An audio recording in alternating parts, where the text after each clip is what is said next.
Hello guys, welcome you all in अप्रतिम learning. मैं चंद्र प्रकाश। एक बार फिर से हम पढ़ने वाले राजस्थान का इतिहास। राजस्थान के इतिहास में हम पढ़ रहे थे दुर्ग। राजस्थान के जो प्रमुख दुर्ग हैं उनमें हमने राजस्थान के दुर्गों के जो प्रकार है वह देख लिए थे। अब हम बात करते हैं राजस्थान में कौन कौन से दुर्ग हैं जो एग्जाम के पॉइंट ऑफ व्यू से उनमें क्वेश्चन बहुत ही ज़्यादा बार पूछा जाता है। तो शुरू करते हैं राजस्थान के प्रमुख दुर्ग। इससे पहले आप एक ट्रिक याद रख लीजिएगा। यह ट्रिक क्यों बता रहा हूँ वो अभी आपको पता चल जाएगा। आम, गाजर, चीकू। आप ये सोच रहे होंगे कि ये फल के नाम क्यों बता रहे सर, तो इसके पीछे एक रीजन है। 2013 में राजस्थान के कुल 6 दुर्ग, राजस्थान के कुल 6 दुर्गों को यूनेस्को के द्वारा विश्व विरासत स्थलों की सूची में रखा गया था। तो राजस्थान के कुल कितने दुर्ग? 6 दुर्ग ऐसे हैं जिनको यूनेस्को के द्वारा विश्व विरासत स्थलों की सूची में रखा गया था। ये कौन कौन से दुर्ग है? ये है आम, गाजर और चीकू। कैसे? आम से बन गया अपना आमेर। आम से क्या बन गया? आमेर। आमेर का जो दुर्ग है, आमेर के जो महल है, उनको यूनेस्को के द्वारा वर्ष 2013 में विश्व विरासत स्थलों की सूची में रखा गया था। दूसरे जो दुर्ग है उनकी अगर हम बात करें तो गा से बन गया गागरोनगढ़। ये कहाँ पर स्थित है? झालावाड़ में स्थित एक जल श्रेणी का दुर्ग जिसको गागरोनगढ़ के नाम से या डोडगढ़ के नाम से या धुलतगढ़ के नाम से जाना जाता है। डोडगढ़ के नाम से क्यों जाना जाता है? क्योंकि इसका निर्माण 12वीं शताब्दी में डोडिया परमाणु के द्वारा, जो परमाणु शासक थे उनके द्वारा करवाया गया था। फिर हम बात करते हैं ये ची से क्या बन गया अपना? चित्तौड़गढ़ दुर्ग। गढ़ तो गढ़, बाकी सब गढ़ैया। ऐसा ये दुर्ग है चित्तौड़गढ़, जिसे राजस्थान का गौरव कहा जाता है। क्यों कहा जाता है राजस्थान का गौरव? क्योंकि राजस्थान की एकमात्र ऐसे यहाँ पे जो वीर पैदा हुए जिन्होंने कभी भी किसी की अधीनता स्वीकार नहीं की, जो भुइल वंशीय शासक हुए, महाराणा कुंभा, महाराणा सांगा, जिन्हें हिंदूपत के नाम से पुकारा जाता है, ऐसे वीर इस चित्तौड़गढ़ दुर्ग में पैदा हुए हैं। ये चित्तौड़गढ़ दुर्ग। फिर इसके बाद आता है कुंभलगढ़ दुर्ग। जैसा कि नाम से इसके लग रहा है कि इसका निर्माण कुंभा, महाराणा कुंभा जो मेवाड़ के महाराणा हैं उनके द्वारा इस दुर्ग का निर्माण करवाया गया था, कुंभलगढ़ दुर्ग।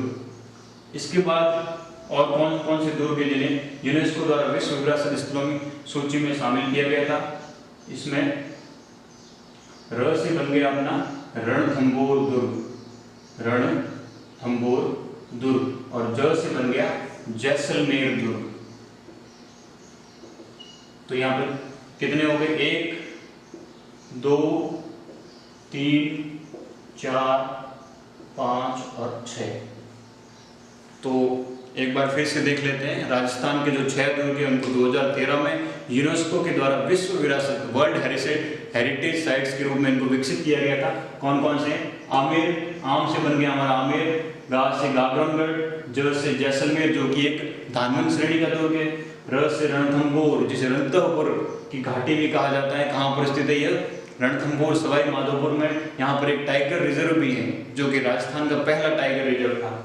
फिर हम बात करते हैं ची से बन गया अपना चित्तौड़गढ़, राजस्थान का गौरव जो कि चित्तौड़गढ़ में स्थित है, मेजा के पठार पर और बेड़च और गंभीर नदियों के संगम पर बना यह दुर्ग चित्तौड़गढ़, जिसके बारे में कहा जाता है कि गढ़ तो गढ़ बाकी सब गढ़िया, इतना भव्य बना हुआ है।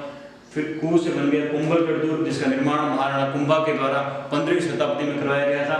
और ये जो कुंभलगढ़ दुर्ग है, मेवाड़ के जो शासक हैं उनके लिए हमेशा काम आए हैं। जब कभी भी चित्तौड़ के दुर्ग पर आक्रमण होता था तो ये लोग यहाँ पर आके रहने लग जाते थे और दुश्मन से लड़ने का प्रयास करते थे। तो इस प्रकार ये बात आपको अच्छे से याद रखनी है। कई बार एग्जाम में पूछ लिया गया है कि राजस्थान के कौन कौन से ऐसे दुर्ग हैं जिनको 2013 में विश्व विरासत स्थलों की सूची में यूनेस्को के द्वारा रखा गया था। ये 6 दुर्ग हैं, आम, गाजर, चीकू, बहुत ही आसानी से याद रह जाएंगे। अब हम बात करते हैं राजस्थान के जो प्रमुख दुर्ग हैं उनको 1 बाय 1 देखते हैं। तो चित्तौड़गढ़ के बारे में कहा जाता है कि गढ़ तो गढ़ बाकी सब गढ़ैया। तो इसके सबसे पहले हम चित्तौड़गढ़ की ही बात करेंगे क्योंकि यह एग्जाम के पॉइंट ऑफ व्यू से बहुत ही ज्यादा महत्वपूर्ण है। तो चित्तौड़गढ़ से शुरू करते हैं। चलिए, चित्तौड़गढ़ दुर्ग कहाँ पर स्थित है? यह राजस्थान का जो चित्तौड़गढ़ जिला है उसमें स्थित है चित्तौड़गढ़ दुर्ग। अब इस दुर्ग के निर्माण की थोड़ी कहानी देख लेते हैं। चित्तौड़गढ़ दुर्ग का निर्माण के बारे में ऐसा कहा जाता है कि इसका निर्माण मौर्य राजा चित्रांगद या चित्रांगद के द्वारा करवाया गया था, लगभग 6ठी या 7वीं शताब्दी के आसपास। तो इसका निर्माणकर्ता कौन था? मौर्य राजा चित्रांगद या जिसको चित्रांगद भी कहा जाता है। इसी कारण इस दुर्ग का दूसरा नाम क्या रखा गया है? चित्रकूट, क्योंकि इसका निर्माण मौर्य राजा चित्रांगद के द्वारा करवाया गया था, इसी कारण इसको चित्रकूट के नाम से जाना जाता है। तो दो बातें अपनी क्लियर हो गई कि चित्तौड़गढ़ दुर्ग का निर्माण 6ठी 7वीं शताब्दी के आसपास मौर्य राजा चित्रांगद के द्वारा करवाया गया था, और इसका जो नाम है, दूसरा नाम वो है चित्रकूट। अब इस चित्रकूट को विचित्रकूट बनाने का जो काम है वह किसके द्वारा किया गया था? मेवाड़ के जो महाराणा कुंभा है उनके द्वारा। मेवाड़ के महाराणा कुंभा के द्वारा इस दुर्ग का जीर्णोद्धार करवाया गया था। महाराणा कुंभा जो कि जिनका शासनकाल 1433 ईस्वी से लेके 1468 ईस्वी तक रहा, इनके द्वारा इस जो चित्तौड़गढ़ दुर्ग है इसका जीर्णोद्धार करवाया गया था। तो इस प्रकार इन्होंने चित्रकूट दुर्ग को विचित्रकूट दुर्ग बना दिया। चित्रकूट का क्या बना दिया? विचित्रकूट। इस महाराणा कुंभा के द्वारा यहाँ पर बहुत सारी रचनाएं की गई हैं, बहुत सारे यहाँ पर निर्माण कार्य किए गए, उनको भी हम पढ़ेंगे। तो दो बातें हमारी क्लियर होगी, मौर्य राजा चित्रांगद या चित्रांगद के द्वारा इसका निर्माण किया गया था, और इसका जो जीर्णोद्धार है वह महाराणा कुंभा के द्वारा किया गया था। फिर हम देखते हैं चित्तौड़गढ़ की कहानी क्या है। चित्तौड़गढ़ दुर्ग चित्तौड़गढ़ में स्थित मेजा का पठार, मेजा का पठार जो कि अरावली श्रेणियों में आता है, इस मेजा के पठार पर बना ये दुर्ग चित्तौड़गढ़ दुर्ग, जो कि व्हेल मछली के आकार का दिखाई देता है। व्हेल मछली के आकार का। जब हम गूगल के सैटेलाइट मैप से ऊपर से देखते हैं इसको, तो ये बिल्कुल व्हेल मछली के आकार का दिखाई देता है। तो पूछा जाता है कई बार कि राजस्थान का ऐसा कौन सा दुर्ग है जिसको ऊपर से सैटेलाइट के माध्यम से देखने पर वो व्हेल मछली के आकार का दिखाई देता है। इसका नाम है चित्तौड़गढ़ दुर्ग, जिसके बारे में क्या कहा जाता है? गढ़ तो गढ़, बाकी सब गढ़ैया, बाकी सब गढ़ैया। तो मेजा के पठार पर स्थित है, व्हेल मछली के आकार का है, और यह जो दुर्ग है वो दो नदियों के संगम पर बना हुआ है। कौन कौन सी नदियां हैं ये? बेड़च नदी, जिसको आयड़ नदी भी कहा जाता है, आयड़ नदी, बेड़च नदी एवं गंभीरी नदी, इन दोनों नदियों के संगम पर बना है यह चित्तौड़गढ़ दुर्ग। फिर हम बात करते हैं चित्तौड़गढ़ के बारे में। तो चित्तौड़गढ़ दुर्ग के भीतर अभी भी लोग निवास करते हैं, इस कारण इसको लिविंग फोर्ट के रूप में जाना जाता है। तो राजस्थान का सबसे बड़ा लिविंग फोर्ट कौन सा है? चित्तौड़गढ़ दुर्ग। एक और लिविंग फोर्ट भी राजस्थान में जिसका नाम है जैसलमेर दुर्ग, जो कि सोनारगढ़ दुर्ग के नाम से जाना जाता है। तो राजस्थान का सबसे बड़ा लिविंग फोर्ट कौन सा है? चित्तौड़गढ़ दुर्ग। लिविंग फोर्ट, या हम कह रहे हैं कि आवासीय, यहाँ पर आवासीय कॉलोनी है, यहाँ पर लोग रहते हैं, इस कारण इसको लिविंग फोर्ट कहा जाता है, और सबसे बड़ा लिविंग फोर्ट है चित्तौड़गढ़। अब हम बात करते हैं राजस्थान में इतने वीर हुए हैं, तो यहाँ पर जो महाराणा कुंभा, महाराणा सांगा, इनके द्वारा अपना क्षेत्र विस्तार करने किया जा रहा था। तब उस समय यहाँ पर दिल्ली सल्तनत के कई शासकों के द्वारा यहाँ पर आक्रमण किए गए। इस आक्रमण के दौरान यहाँ के जो शासक हैं उनके द्वारा केसरिया बाना, और यहाँ की जो महिलाएं, जो रानियां हुई हैं, वीर रानियां, उनके द्वारा यहाँ पर जौहर किया गया था। तो इन जो केसरिया बाना और जौहर को सम्मिलित रूप से साका कहा जाता था। तो राजस्थान में जो पहला साका है वह 1301 ईस्वी में रणथंभौर दुर्ग में हुआ था, और दूसरा जो साका है वह इसी चित्तौड़गढ़ दुर्ग में हुआ था। तो राजस्थान में जो साके चित्तौड़गढ़ दुर्ग में हुए थे उनकी कुल संख्या थी 3।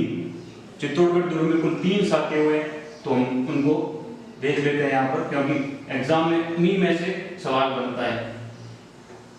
तो चित्तौड़गढ़ दुर्ग में कुल कितने साके हुए? 3 साके। यहाँ पर हम तीनों को एक साथ ही देख लेते हैं।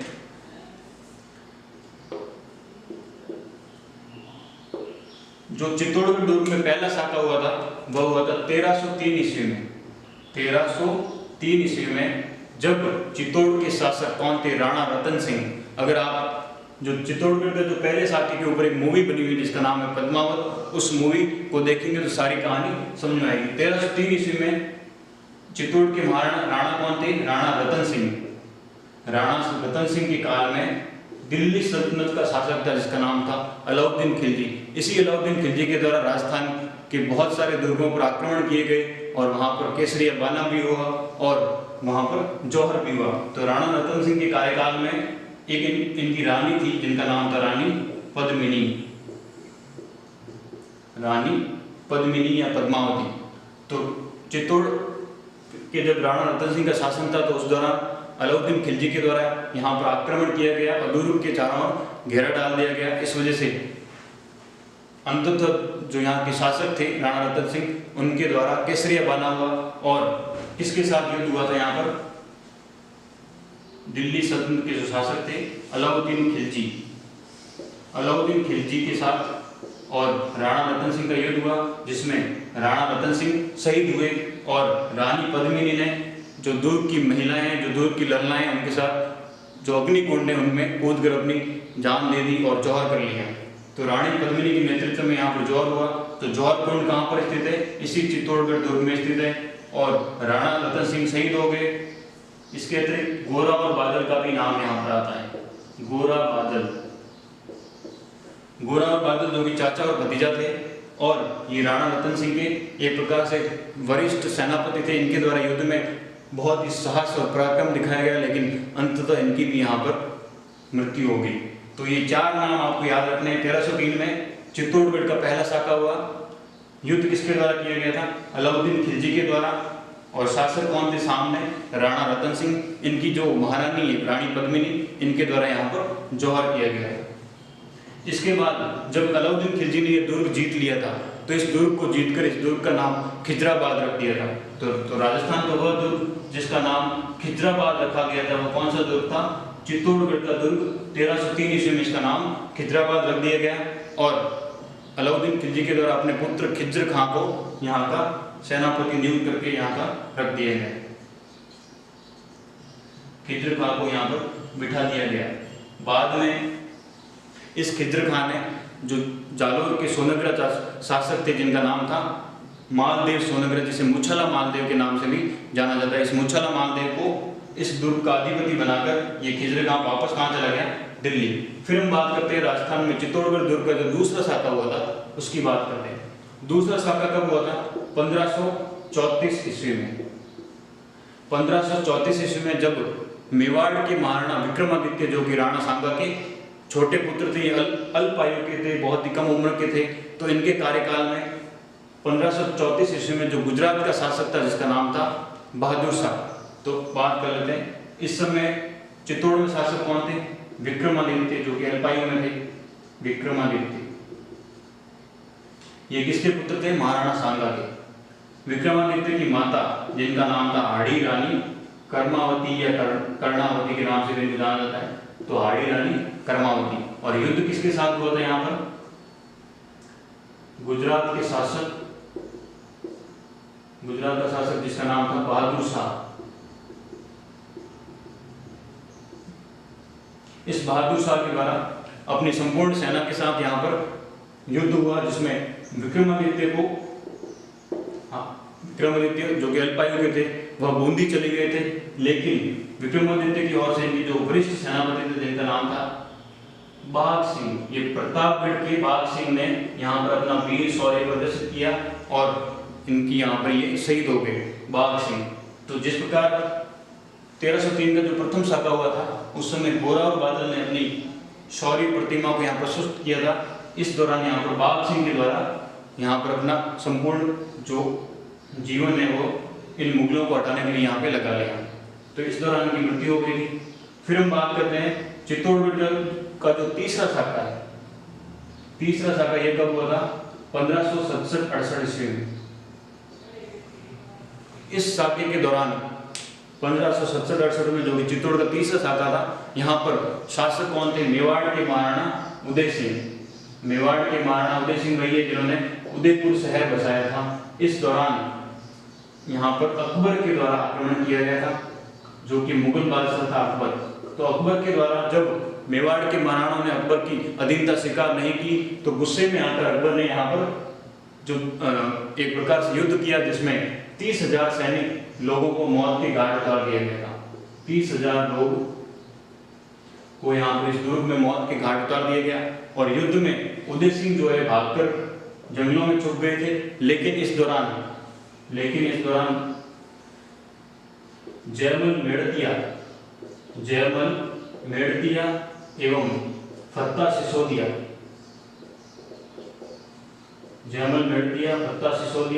एवं वीर कल्ला राठौड़ इन तीनों लोगों ने यहाँ पर एक अप्रतिम शौर्य दिखाया और अकबर के विरुद्ध ये लड़े, लेकिन अंततः ये वीर गति को प्राप्त हुए। वीर कल्ला राठौड़ की एक कहानी यहाँ पर प्रसिद्ध है। वीर कल्ला राठौड़ जब युद्ध लड़ रहे थे तब इनकी टांगों पर गोली लग गई थी, इस कारण ये चल नहीं पा रहे थे। तो तब जयमल मेड़तिया ने इनको अपने कंधों पर बिठा लिया। तो इस प्रकार जब ये युद्ध लड़ रहे थे तब ऐसा लग रहा था कि 4 हाथों से युद्ध लड़ रहे हैं। इस कारण वीर कल्ला राठौड़ को 4 हाथों वाले देवता के रूप में जाना जाता है, वीर कल्ला राठौड़। इसके अतिरिक्त जयमल मेड़तिया और फत्ता सिसोदिया इन दोनों के द्वारा भी इस चित्तौड़गढ़ के तीसरे साके में एक प्रकार से महत्वपूर्ण भूमिका निभाई गई। तो चित्तौड़गढ़ दुर्ग में कुल 3 साके हुए थे। पहला 1303 ईस्वी में अलाउद्दीन खिलजी ने आक्रमण किया। दूसरे में गुजरात को जो शासक था बहादुर शाह, यहाँ पर आड़ी रानी कर्णावती जो है इनके द्वारा जौहर किया गया। और तीसरा जो साका है उदय सिंह के कार्यकाल में अकबर के द्वारा युद्ध किया गया था। इस दौरान वीर कल्ला राठौड़, फत्ता सिसोदिया और जयमल मेड़तिया ने एक अप्रतिम शौर्य दिखाया और वीर गति को प्राप्त हुए। फिर हम देखते हैं चित्तौड़गढ़ दुर्ग से संबंधित इसका एक स्क्रीनशॉट ले लेंगे आपको, ताकि सारी कहानी जो है वो क्लियर हो जाएगी। विजय स्तंभ चित्तौड़गढ़ दुर्ग में जो प्रमुख स्थान है जो यहाँ पर निर्माण हुए उनकी हम बात करते हैं। विजय स्तंभ जैसा कि नाम से ही प्रकट हो रहा है, विजय स्तंभ यानी कि जब महाराणा कुंभा जो मेवाड़ के महाराणा कुंभा है उनके द्वारा सारंगपुर के युद्ध में जो कि 1437 ईस्वी में लड़ा गया था मालवा के सुल्तान महमूद खिलजी के सामने। कब लड़ा गया था ये सारंगपुर का युद्ध, जो कि 1437 ईस्वी में लड़ा गया था मालवा के सुल्तान महमूद खिलजी के साथ। किसके द्वारा? महाराणा कुंभा के द्वारा। तब महाराणा कुंभा ने इस विजय के उपलक्ष्य में एक स्तंभ का निर्माण करवाया जिसे विजय स्तंभ कहा गया। तो कौन कौन लड़े थे यहाँ पर? मालवा का सुल्तान महमूद खिलजी और दूसरी तरफ थे मेवाड़ के महाराणा कुंभा, जिसमें महाराणा कुंभा विजयी रहे। और इस विजय के उपलक्ष्य में ही इस विजय स्तंभ का निर्माण करवाया गया। कब करवाया गया था यह निर्माण? 1440 से लेके 1448, कुल 8 वर्षों में यह विजय स्तंभ बनकर तैयार हुआ। इस विजय स्तंभ की अगर हम बात करें तो ये 9 मंजिला इमारत है। तो कुल कितने यहाँ पर हैं? 9 मंजिला ये इमारत है जो कि भगवान विष्णु को समर्पित है। भगवान विष्णु को समर्पित यह स्तंभ, जिसे भारतीय मूर्ति कला का विश्वकोश भी कहा जाता है। ऐसा इसलिए कहा जाता है क्योंकि इस विजय स्तंभ के प्रत्येक जो तल है सभी तल में विष्णु भगवान को समर्पित मूर्तियां, और यहाँ भारत में जितने भी देवी देवता हुए उन सभी की यहाँ पर मूर्तियां स्थापित की गई। इस कारण भारतीय मूर्ति कला का विश्वकोश भी कहा जाता है। तो एग्जाम में पूछा जाता है कि भारतीय मूर्ति कला का विश्वकोश किस स्थान को कहा जाता है? विजय स्तंभ को, जो कि चित्तौड़गढ़ दुर्ग में बना हुआ है। भारतीय मूर्ति कला का विश्वकोश, इंसाइक्लोपीडिया। इसके अतिरिक्त इसकी कुछ विशेषताएं हैं कि ये जो विजय स्तंभ है इसमें कुल 157 सीढ़ियां बनी हुई है। 157 सीढ़ियां इसमें बनी हुई है। और इस विजय स्तंभ की जो तीसरी मंजिल है, इस मंजिल पर अल्लाह शब्द लिखा गया है। तो एक बार एग्जाम में पूछा गया था कि विजय स्तंभ की कौन सी मंजिल पर अल्लाह शब्द लिखा गया है? तो विजय स्तंभ की जो तीसरी मंजिल है उस पर अल्लाह शब्द लिखा गया है। कुल 9 मंजिला ये इमारत है। और इस विजय स्तंभ की जो सबसे ऊपर 9वीं मंजिल है, इस पर एक बार बिजली गिरने से यह टूट गई थी, लेकिन बाद में स्वरूप सिंह जो शासक है उनके द्वारा इसका निर्माण करवाया गया था पुनः। तो इसको कैसे याद रखेंगे कि विजय स्तंभ जब टूट गया था इसका सबसे ऊपरी तल, तब इसका निर्माण स्वरूप सिंह के द्वारा, यानी इसके रूप में पुनः परिवर्तन किया गया। किसके द्वारा? स्वरूप सिंह के द्वारा। तो ये विजय स्तंभ का निर्माण महाराणा कुंभा के द्वारा करवाया गया था। अब हम बात करें चित्तौड़गढ़ दुर्ग में अन्य स्थलों की, तो यहाँ पर इस विजय स्तंभ के समान एक और स्तंभ बना हुआ है जिसका नाम है जैन कीर्ति स्तंभ। जैन कीर्ति स्तंभ। कई बार जो स्टूडेंट है इस विजय स्तंभ को और कीर्ति स्तंभ को एक ही समझ लेते हैं, लेकिन ये दोनों अलग अलग चीजें हैं। विजय स्तंभ महाराणा कुंभा के द्वारा बनाया गया था, जबकि कीर्ति स्तंभ जो कि मूलतः एक जैन मंदिर है, कीर्ति स्तंभ। इस कीर्ति स्तंभ का निर्माण 11वीं-12वीं शताब्दी में 11वीं-12वीं शताब्दी में जो जैन व्यापारी था जीजा, जिसका नाम था जीजा या जीजा, इसके द्वारा इसका निर्माण कराया गया था 11वीं-12वीं शताब्दी में। जैन कीर्ति स्तंभ, यहीं पर पास से कीर्ति स्तंभ प्रशस्ति भी मिली है, और इस कीर्ति स्तंभ प्रशस्ति के जो रचनाकार थे वह अत्रि भट्ट और महेश भट्ट थे। जो जैन कीर्ति स्तंभ है यह एक 7 मंजिला है, 7 मंजिला इमारत है जो कि जैन धर्म से संबंधित है। और यहाँ पर जैन धर्म के जो तीर्थंकर आदिनाथ जी, जैन धर्म के प्रथम तीर्थंकर आदिनाथ जी को समर्पित है यह कीर्ति स्तंभ। तो 3 चीजें यहाँ अपन को याद रखनी है। जो कीर्ति स्तंभ है यह एक जैन कीर्ति स्तंभ है जिसका निर्माण जीजा के द्वारा करवाया गया था 11वीं और 12वीं शताब्दी में, और यह एक 7 मंजिला इमारत है। और भगवान जो जैन धर्म के प्रथम तीर्थंकर माने जाते हैं आदिनाथ जी, प्रथम तीर्थंकर जो है आदिनाथ जी, इनको समर्पित है यह कीर्ति स्तंभ। अब कीर्ति स्तंभ के पास से एक प्रशस्ति मिली है जिसको कहते हैं कीर्ति स्तंभ प्रशस्ति।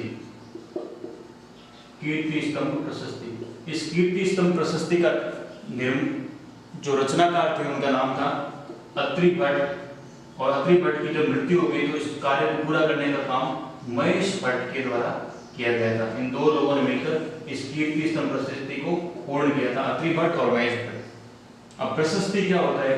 प्रशस्ति से तात्पर्य प्राचीन काल में जो राजा महाराजा होते थे उन राजा महाराजाओं का गुणगान इस प्रशस्ति के माध्यम से किया जाता था, और इनके रचनाकार कौन थे? अत्रि भट्ट और महेश भट्ट। फिर हम बात करते हैं चित्तौड़गढ़ दुर्ग में अन्य जो स्थल हैं जिनमें से सवाल पूछा गया है, इनमें से एक नाम आता है सातवीस देवरी। सातवीस देवरी। अब ये सातवीस देवरी क्या है? यह मूलतः एक जैन मंदिर है, जैसा कि नाम से प्रकट हो रहा है 7 और 20 यानी कुल यहाँ पर 27 जैन मंदिरों का एक समूह है। 27 जैन मंदिरों का समूह जो कि चित्तौड़गढ़ दुर्ग में बना हुआ है, यह एक क्या है? जैन मंदिर। तो आरएस में 2018 में पूछा गया था कि निम्न में से कौन सा जैन मंदिर नहीं है, तो उनमें से एक ये भी ऑप्शन था सातवीस देवरी। अगर हमें पढ़ा हुआ होता तो हम बता देते। तो सातवीस देवरी जो कि एक जैन मंदिर है, यहाँ पर 27 जैन मंदिरों का समूह है, चित्तौड़गढ़ दुर्ग के भीतर ये बना हुआ है। यह भी भगवान आदिनाथ जी को समर्पित हैं। जैन धर्म में जो प्रथम तीर्थंकर है आदिनाथ जी, इनको समर्पित है यह सातवीस देवरी का जैन मंदिर, जहाँ पर कुल 27 जैन मंदिरों का समूह बना हुआ है। इसके अलावा चित्तौड़गढ़ दुर्ग की जब हम बात करें तो चित्तौड़गढ़ दुर्ग में कुल 7 दरवाजे हैं, यानी राजस्थान में जितने भी दुर्ग बने हुए हैं उनको सुरक्षा की दृष्टि से इतना भव्य बनाया है कि जब कोई शत्रु भीतर प्रवेश करता था तो उसको बहुत सारे दरवाजों से होकर गुजरना पड़ता था। तो चित्तौड़गढ़ दुर्ग में भी कुल 7 दरवाजे बने हुए थे। इन 7 दरवाजों में जो पहला दरवाजा जिसका नाम था पाटन पोल, इनको पोल कहा जाता था, जैसे पाटन पोल, गणेश पोल, महेश पोल, इस प्रकार के इनके नाम रखे जाते थे। और जो अंतिम दरवाजा था जो कि जहां से किले में आसानी से घुसा जा सकता था, इस दरवाजे का नाम था राम पोल। पाटन पोल और राम पोल, इन दोनों के नाम इसलिए बताया आपको क्योंकि चित्तौड़गढ़ में जब तीसरा साका हुआ था उस साके के दौरान जयमल मेड़तिया, फत्ता सिसोदिया और कल्ला राठौड़ की तीनों वीर गति को प्राप्त हुए थे। तो इन्हीं पाटन पोल और राम पोल के पास इनकी जो छतरियां बनी हुई है, 4 खंभों की कलात्मक छतरी, 6 खंभों की कलात्मक छतरी इन्हीं के पास बनी हुई है। तो चित्तौड़गढ़ दुर्ग में कुल कितने दरवाजे हैं? 7। जो पहला दरवाजा उसका नाम पाटन पोल, जो अंतिम दरवाजा उसका नाम राम पोल। इसके अलावा इस चित्तौड़गढ़ दुर्ग में मीराबाई का मंदिर भी स्थित है। जब हमने मंदिर पढ़े थे तब उसका अध्ययन किया था। इसके अलावा कुंभ श्याम मंदिर भी इसी चित्तौड़गढ़ दुर्ग में है। इसके अतिरिक्त एक और चीज है वो है संत रैदास की छतरी। संत रैदास। संत रैदास जो कि मीराबाई के गुरु थे। तो मीराबाई का जहाँ मंदिर स्थित है चित्तौड़गढ़ में, उस मीराबाई मंदिर के ठीक पास में संत रैदास की छतरी बनी हुई है। तो संत रैदास कौन थे? मीराबाई के गुरु। मीराबाई के गुरु संत रैदास की छतरी कहाँ पर बनी हुई है? चित्तौड़गढ़ दुर्ग में। तो जब हम छतरियों का अध्ययन करेंगे, राजस्थान में जो प्रमुख छतरियां हैं जिनमें 32 खंभों की छतरी जो कि रणथंभौर दुर्ग में स्थित है, मूसी महारानी की छतरी जो कि अलवर में स्थित है, इसके अतिरिक्त 84 खंभों की छतरी जो कि बूंदी में स्थित है। राजस्थान में बहुत सारी छतरियां बनी हुई हैं, तो उनका जब हम अच्छे से अध्ययन करेंगे बाद में। तो संत रैदास की छतरी जो कि कहाँ पर स्थित है? चित्तौड़गढ़ दुर्ग में मीराबाई मंदिर के सामने। और संत रैदास मीराबाई के गुरु थे। संत रैदास रामानंद जी के शिष्य थे। अब रामानंद जी कौन थे? जिन्होंने रामानंदी संप्रदाय की स्थापना की थी। तो रामानंद जी के शिष्य संत रैदास, और संत रैदास मीराबाई के गुरु थे, और उनकी छतरी चित्तौड़गढ़ दुर्ग में बनी हुई है। इस प्रकार चित्तौड़गढ़ दुर्ग में जितने भी फैक्ट्स हमने क्लियर किए, आगे लेक्चर में हम राजस्थान के अन्य दुर्गों को पढ़ेंगे। तो आज के लिए इतना ही। Thank you so much. लगातार हमारे साथ बने रहिए अप्रतिम लर्निंग के साथ।